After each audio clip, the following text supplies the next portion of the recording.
కారణమైన అబద్ధాలు స్వయంగా ముఖ్యమంత్రి నోటెంబడే రావడం అనేది నిజంగా బాధాకరం.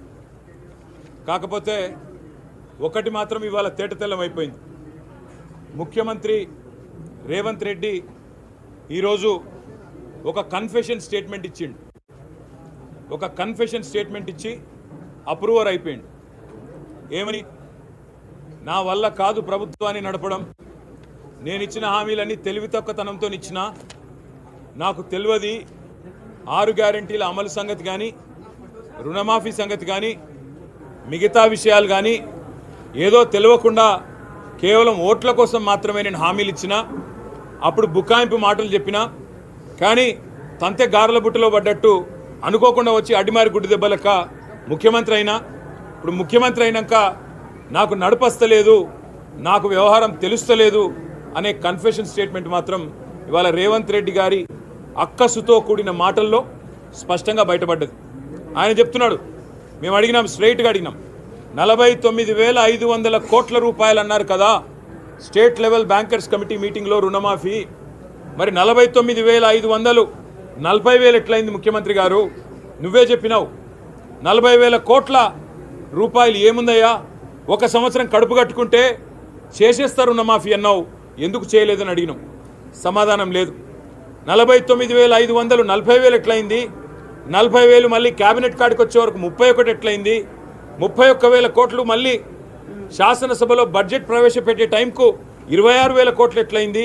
ఇవాళ ఆఖరికి 20,000 కోట్లు ఇచ్చి చేతులు దులుపుకొని సిగ్గు లేకుండా 100% రుణమాఫీ అయిందని చెప్తున్నావు, సిగ్గు లేదా అని అడిగినాం. దానికి కూడా కన్ఫెషన్ స్టేట్మెంట్ ఏంటంటే, గతంలో ఇది ఉండే, అల్లం ఉండే, బెల్లం ఉండే, అది ఇది అనేదో తిమ్మిని బమ్మిని చేసి, బమ్మిని తిమ్మిని చేసి, మసిపూసి మారేడుకాయ చేసి రాష్ట్ర వ్యాప్తంగా చూస్తున్న రైతులందరికీ మాత్రం స్పష్టంగా అర్థమైంది ఈ ముఖ్యమంత్రి యొక్క డొల్ల నీతి, డొల్ల మాటలు. రైతు రుణమాఫీ విషయంలో వీళ్ళు చేసిన ప్రచారం అంతా కూడా ఉత్తదే అని చెప్పి ఇలా వాళ్ళ ఎమ్మెల్యేలే తేల్చేసారు. పాపం వాళ్ళ ఎమ్మెల్యేలకు ఏదో ట్రైనింగ్ ఇచ్చారట మొన్న 2 రోజులు. పాపం అబద్ధాలు చెప్పే ట్రైనింగ్ మాత్రం చక్కగా ఇచ్చినట్లు లేరు. అందుకే ఒక ఎమ్మెల్యేలేసేమో మా దగ్గర 70% అయిపోయింది అన్నాడు, ఇంకొక ఎమ్మెల్యేనేమో 70% కాకపోతే నేను అర్జెంటుగా రాజీనామా చేస్తాను ఎగురుతున్నాడు. వాస్తవం ఏంటంటే ముఖ్యమంత్రి ఏమో 100% అంటున్నాడు, ఎమ్మెల్యేలు పాపం సగమే నిజం చెప్తున్నారు, 70% అని చెప్తున్నారు. కానీ ఏ గ్రామంలో కూడా ఈరోజు వాస్తవం ఏంటి అంటే 25-30% మించి ఎక్కడ రుణమాఫీ జరగలేదు. ఇది వాస్తవం. అందుకే నేను సవాల్ చేసిన, నీ సొంత ఊరు కొండారెడ్డి పల్లె పోదామా, నీ సొంత నియోజకవర్గం కొడంగల్ పోదామా, రుణమాఫీ కాలేదు, ఇది అక్షర సత్యం. ఎస్ఎల్బీసీలో 49,500 కోట్ల రూపాయలు అని అక్కడ చెప్పి ఇవాళ 20,000 కోట్లు అని చెప్పి బయట చెప్పి డిపాజిట్ చేసింది మాత్రం ఇప్పటికీ 12-13,000 కోట్ల రూపాయలు కూడా రైతుల ఖాతాల్లో పడలేదు. ఇది వాస్తవం అని మేము ఇవాళ శాసనసభ వేదికగా రుజువు చేయగలిగినాం. దాంతో ముఖ్యమంత్రి తట్టుకోలేకపోయింది. రుణమాఫీ విషయంలో వాళ్ళ బండారం బయట పడే వరకు బాధ అయింది. నువ్వు రైతు భరోసా ఎగ్గొట్టినావు. ఆ రోజు ఇదే ముఖ్యమంత్రి అన్నాడు, ఎవడయా అవులగాడు, ఎవడయా దివానగాడు, రైతు బంధు బంద్ అవుతుందని చెప్పిన అవులగాడెవడు, దివానగాడెవడు అని నోరు బారేసుకున్నాడు ముఖ్యమంత్రి రేవంత్ రెడ్డి ఆనాడు కాంగ్రెస్ పార్టీ ఎంపీగా, పిసిసి అధ్యక్షుడిగా. ఇవాళ నేను అడిగిన సూటిగా, మరి ఇవాళ వానాకాలం రైతు బంధు ఎగ్గొట్టిన అవులగాడెవడు, వానాకాలం రైతు బంధు ఎగ్గొట్టిన దివానగాడెవడు చెప్పాలి వ్యవసాయ మంత్రి గారు అని చెప్తే ఏం చేయాలనో తెలియక ఇవాళ నోటికొచ్చిన కారు కూతలు, అక్కసుతో కూడిన మాటలు. వాస్తవం ఏంది? ఈరోజు రైతు భరోసా విషయంలో ఈ ప్రభుత్వం చిత్తశుద్ధి లేదు కాబట్టే.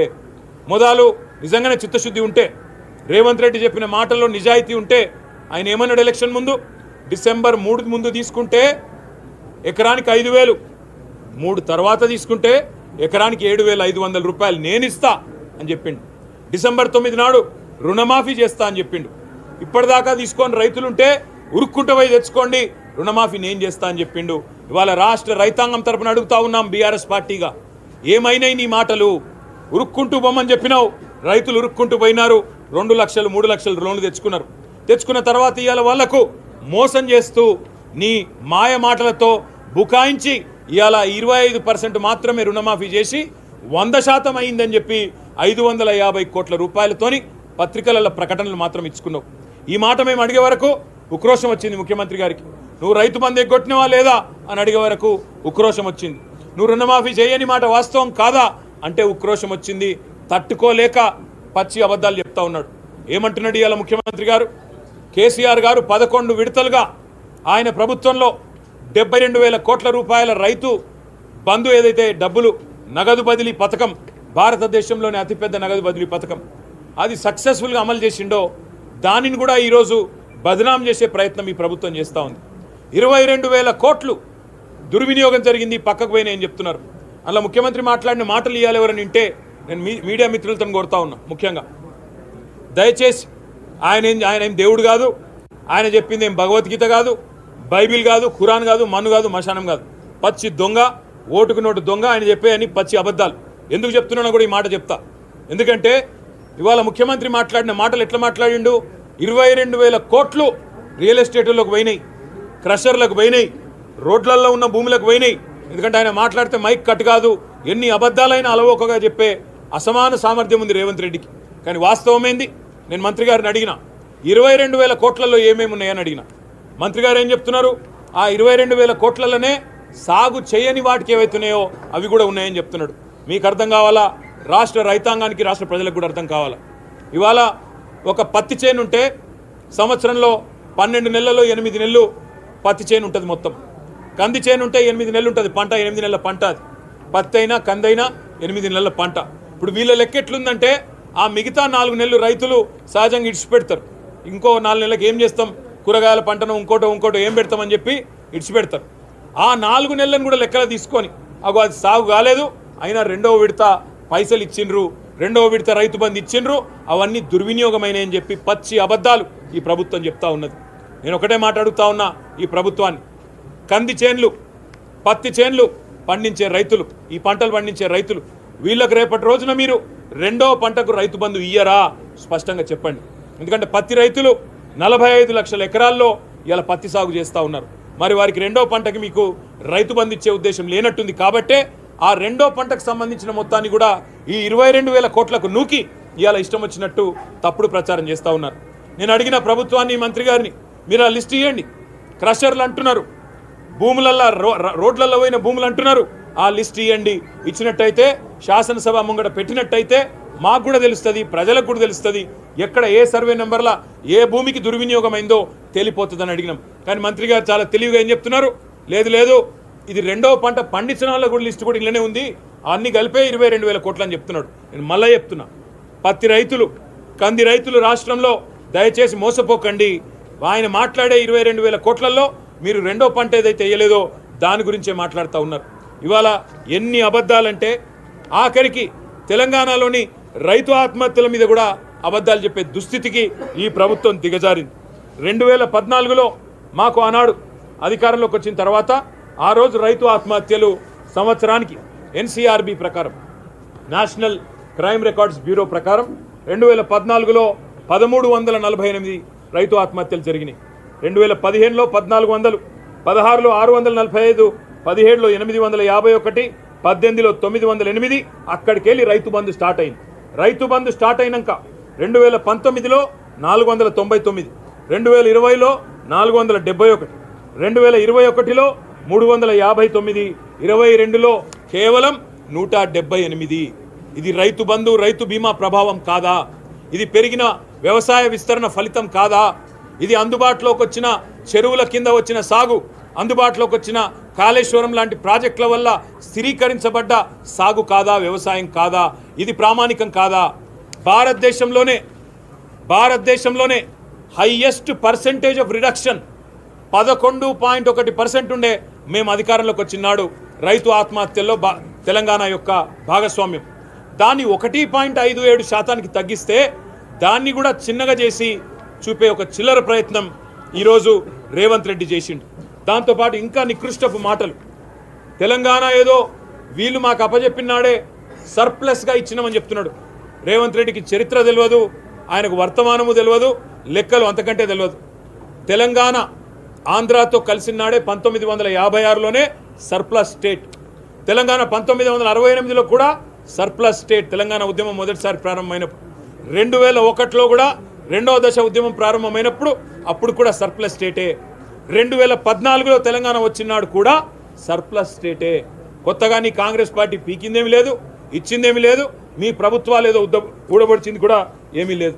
ఇంకా సిగ్గుమాలిన మాట, ఒక సంవత్సరంలో మేమేదో 20,000 కోట్లు ఇచ్చినామన్నాడు. ఆ 20,000 కోట్లు కూడా రుణమాఫీకి ఇయ్యలే. కేవలం ఇచ్చింది లెక్క కడితే 12,000 కోట్లు దాటదు. కానీ అదే మా ప్రభుత్వం గత 10 సంవత్సరాలుగా ఒకవైపు 28,000 కోట్ల రుణమాఫీ 2 దఫాలుగా, మరొక వైపు 73,000 కోట్ల రైతు బంధు, రెండు కలిపితే డైరెక్ట్గా రైతుల ఖాతాల్లో పడ్డ పైసలు లెక్క పెడితే 1,00,000 కోట్లు దాటింది. 10 ఏళ్లలో 1,00,000 కోట్లు దాటింది. వాళ్ళ రైతు బంధు భారతదేశానికి ఆదర్శమైంది. PM కిసాన్గా పేరు మారింది. కాలియా ఒడిస్సాలో, కృషి బంధు బెంగాల్లో, ఇంకా చాలా రాష్ట్రాల్లో. మేము ఇవాళ ప్రభుత్వాన్ని ఒకటే అడుగుతున్నాం, రాష్ట్ర రైతాంగానికి కూడా విజ్ఞప్తి చేస్తున్నాం. వీళ్ళు ఈ సబ్ కమిటీ వేసిందే టైంపాస్. సబ్ కమిటీ వేసిందే రైతు బంధు ఎగ్గొట్టేందుకు, రైతు భరోసాలో కోత పెట్టేందుకు. నేను అడిగిన ఇయ్యాల ఉద్యోగస్తులకు నేను ఇయ్యా రైతు బంధు అని ఎలక్షన్ ముందే చెప్పలే. ఉద్యోగస్తులు వాళ్ళ తల్లిదండ్రి వ్యవసాయదారులైతే ఆ ఉద్యోగస్తుడు వ్యవసాయ కుటుంబం నుంచి వస్తే సాయంత్రం పూట ఉద్యోగం అయిన తర్వాత పోయి వ్యవసాయం చేయడా?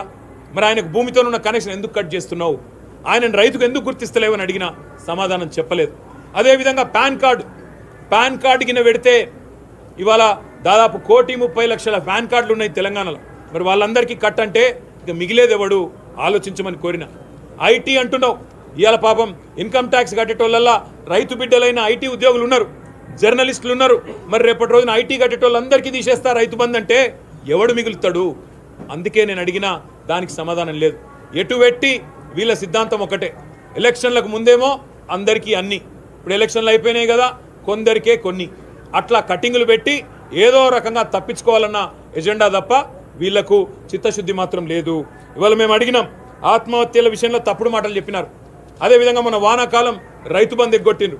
ఎంత సిగ్గుమాలిన ప్రభుత్వం అంటే 700 కోట్లు బోనస్ ఇచ్చినాం అంటున్నారు. ఆ బోనస్ కూడా బోగస్ అని మేము చూపెట్టాం. ఈరోజు మేనిఫెస్టోలో పెట్టిందేమో దొడ్డు వడ్లకు, ఇక్కడ చెప్తుందేమో సన్నాలకు అని చెప్పి సన్నాయి నొక్కులు నొక్కుతూ ఉన్నారు. అదేవిధంగా ఇలా మేము అడిగినాం, మీరు వానాకాలం రైతు బంధు ఎగ్గొట్టిండ్రు, మీరు అదేవిధంగా రైతు భరోసా అని పేరు మార్చిండ్రు తప్ప పైసలు మాత్రం పెరగలేదు. ఉన్నదే రైతు బంధును పేరు మార్చి కేవలం మార్పు అంటే ప్రజలు కోరుకున్నది, రైతులు కోరుకున్నది పేరు మార్పిడి కాదు. రైతులు కోరుకున్నది, ప్రజలు కోరుకున్నది గుణాత్మకమైన మార్పు. మాకు ఇంకిన్ని ఎక్కువ పైసలు రావాలి, ఎక్కువ పెట్టుబడి సాయం కావాలనే ఆలోచన చేసిండ్రు. అందుకే ప్రభుత్వాన్ని అడిగినాం, వానాకాలం ఎగ్గొట్టిండ్రు, మళ్ళొక్కసారి ఎగ్గొట్టే ప్రయత్నం చేయకండి, పెంచిన రైతు భరోసా ఇవ్వండి అని అడిగినాం. దాంతోపాటు మేము ఈరోజు వారికి ఇంకో 2-3 విషయాలు చెప్పాం. మేము ఈ ప్రభుత్వాన్ని నమ్మడం లేదు, వాళ్ళు చెప్పే కాకి లెక్కలు కూడా మేము నమ్మడం లేదు. 22,000 కోట్ల రూపాయలు దారి మళ్ళినాయి, దుర్వినియోగం జరిగిందని చెప్పి ఆయన చెప్తా ఉన్నాడు ఇవాళ రేవంత్ రెడ్డి. ఆయన మాటలు నేను కాదు కదా రాష్ట్రంలో ఎవరు నమ్మతలేడు ఇవాళ, ఎందుకంటే పచ్చి అబద్ధాలకు ఆలంబనగా చేసుకుని బతికే వ్యక్తి. అందుకే చేసిన అరకొర రుణమాఫీని ఇవాళ ఏదో డబ్బా కొట్టుకుని నేను ఎవరు చేసినా అని చెప్పుకున్నాడు. కానీ ఇవాళ మొత్తానికి పూర్తి స్థాయిలో ఆనాడు కేసీఆర్ గారు చెప్పినట్టుగానే రైతు బంధుకు రామ్ అవుతుంది, నేను ముందే చెప్తున్నా కాంగ్రెస్ పార్టీ కోటేస్తా అని చెప్పి కేసీఆర్ గారు ఏదైతే చెప్పిండో ఇలా అది వాస్తవమైంది. 12 నెలలు రైతు బంధు ఎండబెట్టి 12 రోజుల్లో ఇచ్చినామని చెప్పి చెప్పుకునే ఒక సిగ్గుమాలిన ప్రయత్నం చేస్తున్నారు. సన్నాలకు 700 కోట్ల బోనస్ ఇచ్చినామని చెప్తున్నారు. కానీ 7,500 కోట్లు ఎగ్గొట్టిండ్రు రైతు బంధుకు అనే మాట మాత్రం వానాకాలం రైతు బంధు చెప్తలేరు. ఎగ్గొట్టింది కేవలం వానాకాలం మాత్రమే కాదు, ఇప్పుడే ప్రభుత్వానికి చెప్పినాం, రైతు భరోసా అని పేరు మార్చినావు కాబట్టి ఈ సంవత్సర కాలంలో 70 లక్షల రైతు కుటుంబాలకు నీ ప్రభుత్వం బాకీ ఉన్న మొత్తం 26,775 కోట్లు. ఎందుకంటే నువ్వే చెప్పినావు ఎకరానికి 5,000 కేసీఆర్ ఇస్తుండు, నేను 7,500 ఇస్తా అని చెప్పినావు. కేసీఆర్ ముష్టేస్తున్నాడు అని చెప్పి ఆనాడు ఎటకారపు మాటలు మాట్లాడినావు. అందుకే ఇవాళ అడుగుతా ఉన్నాం, నీ ప్రభుత్వం రాష్ట్రంలోని రైతులందరికీ కేవలం రైతు భరోసా విషయంలోనే 26,775 కోట్లు బాకీ ఉన్నారు. అదేవిధంగా మీరు ఈరోజు ఏదైతే అరకొర రుణమాఫీ చేసినా అని చెప్తున్నారో అందులో కూడా మరొక 20,000 కోట్లు రుణమాఫీ కూడా బాకీ ఉన్నది. దాంతోపాటు ఇంకొక మాట కూడా నేను మీకు చెప్పాలి. ఇవాళ ఎంత అన్యాయం అంటే ఈ ప్రభుత్వం మాటలు మేము నమ్మమనే మాట ఊరికే అనట్లేదు. నేను 22,000 కోట్లు ఏదో దారి మళ్ళినాయి, ఏదో తప్పు జరిగింది అని ఒక వాతావరణం కల్పించి రేపు పత్రికల్లో దాన్నే తాటికాయంత అక్షరాలతోని వచ్చేటట్టు మీడియా మేనేజ్మెంట్ చేసి, హెడ్లైన్ మేనేజ్మెంట్ చేసి, మరి రైతు బంధు డబ్బులన్నీ ఖరాబ్ అవుతున్నాయి కదా, ఇన్ని రోజులు కేసీఆర్ ఖరాబ్ చేసిండు కదా అనే ఒక అభిప్రాయాన్ని కలిగే విధంగా చేసి కటింగు పెట్టే ఆలోచనలో భాగంగా ఈ కార్యక్రమం అంతా జరుగుతున్నది. అందుకే రాష్ట్రంలోని ఉద్యోగులకి, రాష్ట్రంలోని పాన్ కార్డ్ హోల్డర్లకి, రాష్ట్రంలో ఉండే మన పత్తి రైతులకి, కంది రైతులకి, అదేవిధంగా ఒక పంట పండించే సోయా రైతులకు కూడా అనుకుంటా, వారందరికీ నా ప్రార్థన, నా విజ్ఞప్తి, ఈ ప్రభుత్వం ఇవాళ ఎత్తగొట్టే ప్రయత్నం చేస్తున్నది. ఈ ప్రభుత్వం ఇవాళ కేవలం రైతు బంధుకు రామ్ రామ్ చెప్పే ప్రయత్నం చేస్తున్నది. మనం ఖచ్చితంగా అవసరమైతే అందరం కూడా ఈ ప్రభుత్వం మీద ఎక్కడికక్కడ మీ గౌరవ ఎమ్మెల్యేలు ఉంటే వారిని, ఎమ్మెల్సీలు ఉంటే వారిని, మీ స్థానిక ప్రజాప్రతినిధుల్ని రేపు స్థానిక సంస్థల ఎన్నికల్లో కూడా నిలదీయండి, అడగండి. సంక్రాంతి తర్వాత అంటున్నారు, ఇప్పుడు మరి ఏ సంక్రాంతో చెప్తలేరు. అది 24 సంక్రాంతి, 25 సంక్రాంతి, ఎందుకంటే రుణమాఫీ కూడా గిట్లే చెప్పారు. డిసెంబర్ 9 సంతకం అన్నారు, మళ్ళీ తర్వాత మర్చిపోయినరు. 2 డిసెంబర్ 9 దాటినాయి, రుణమాఫీ కూడా కాలే. అందుకే మేము రైతు సోదరులందరికీ విజ్ఞప్తి చేస్తూ ఉన్నాం, 10 ఏళ్ళు ఎట్లుండే తెలంగాణ వ్యవసాయం మీ కండ్ల ముంగటుంది. గత సంవత్సరంగా ఎంత క్షోభ పెడుతున్నది కాంగ్రెస్ ప్రభుత్వం మీ కండ్ల ముందుంది. అందుకే స్థానిక సంస్థల్లో తప్పకుండా వీళ్ళకు బుద్ధి చెప్పే విధంగా మీరు తీర్పునివ్వండి. ఇంటింటికి ఓట్లకు వచ్చే కాంగ్రెస్ నాయకులను నిలదీయండి. రైతు భరోసా అన్నారు, 10,000 కాదు 15,000 అన్నారు, ఏవి కొడకా అని అడగండి. ఎక్కడ బాయ్ నీ రుణమాఫీ అని అడగండి. ఎందుకు పెడుతున్నారు కట్టింగ్లను అడగండి. ఏమైనా నీ 6 గ్యారంటీలను అడగండి, నిలదీయండి. ఖచ్చితంగా ఎక్కడికక్కడ కాంగ్రెస్ నాయకులను గల్లాబట్టి అడగండి అవసరమైతే. ఎందుకంటే అధికారం ఇచ్చింది మీరు, అధికారం ఇచ్చింది రైతులు, కాబట్టి తప్పకుండా గల్లాబట్టి అడిగే అధికారం మీకున్నది. చివరిగా నేను చెప్పేది ఒకటే, ఈ దివాలా కోరు ముఖ్యమంత్రికి చాలా అడ్డగోలు మాటలు మాట్లాడిండు కేసీఆర్ గారి గురించి, మా పార్టీ గురించి. ఈ చిల్లర మాటలు ఎందుకు మాట్లాడుతుండో మాకు తెలుసు. ఆయనకు పాపం బర్దాష్ అయితలేదు. బీఆర్ఎస్ పార్టీ ఈరోజు రాష్ట్ర వ్యాప్తంగా తీసుకున్న కార్యక్రమాల వల్ల ఆయనకు నిద్ర పడతలేదు, మనసున పడతలేదు. ఏదేదేదో మాట్లాడిండు, ఊరేయాలి అంటాడు, ఏదో చేయాలంటాడు, ఏదో చేయాలంటాడు. నాకైతే అనుమానం ఉంది. నేను రేవంత్ రెడ్డి కుటుంబ సభ్యులకు కూడా విజ్ఞప్తి చేస్తూ ఉన్నా, దయచేసి ఎక్కడో దూరం లేదు, ఎర్రగడ్డ దగ్గరనే ఉన్నది, తీసుకుపోండి, ఇడిచిపెట్టకుండా. ఇట్లా రేపు ఎల్లుండే ఉన్న కరిస్టెట్ కూడా ఉన్నాడు, చూస్తుంటే తప్పకుండా తీసుకుపోయి చూపెట్టండి, కాపాడుకోండి పాపం. ఎందుకంటే చిన్న వయసులో ఉన్నాడు ఇంకా, కాబట్టి కాపాడుకోమని చెప్తా ఉన్నా.